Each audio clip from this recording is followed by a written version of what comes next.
বগুড়ার মহাস্থানগড়ে বসেছে সাধু সন্ন্যাসী ও পুণ্যার্থীদের মিলন মেলা। প্রতিবছর বৈশাখ মাসের শেষ বৃহস্পতিবার মহাস্থানে বসে এই মেলা।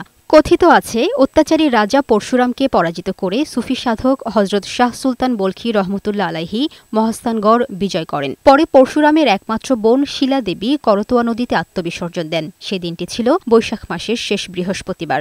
সেই থেকেই এই দিনে মহাস্থানে হিন্দু ও মুসলমান উভয় ধর্মের মানুষ সমবেত হয় পুণ্য সঞ্চয়ের আশায়। কালক্রমে এটি হয়ে ওঠে সাধু সন্ন্যাসীদের মেলা। একদিকে মুসলমানরা ইবাদত বন্দেগীর জন্য শাহ সুলতান বলখী রহমতুল্লাহ আলাইহির মাজারে অবস্থান করেন। মাজারে সারা দিন রাত ইবাদতে মশগুল রয়েছেন পুণ্য লাভের আশায়। অপরদিকে পার্শ্ববর্তী হজরত বোরহানউদ্দিন রহমতুল্লাহ আলাইহি মাজার, আমবাগান ও শিলাদেবীর ঘাটে জড়ো হয়েছেন সাধু সন্ন্যাসীরা। নাচে গানে আসর জমান তারা। সেখানে বসেছে মেলাও। সব মিলিয়ে এক মিলন মেলায় পরিণত হয়েছে ওই এলাকা। আমাদের এই শেষ বৈশাখী শাহ সুলতানের একটা আশ্বাস যে আমরা একটা নিরাপত্তাতে সব সম্মেলনের একটা মেলা করব, আনন্দ ফুর্তি করব, এরকম একটা মনের আশা। আমার কেউ নাই, আমার শাহ সুলতান বাবা যদি পাশে দিয়ে থাকে সেই আমি সদস্য পাবো বাবা। আমরা ইসলাম প্রতিষ্ঠিত করি, আমরা ইসলামের ধর্ম করি।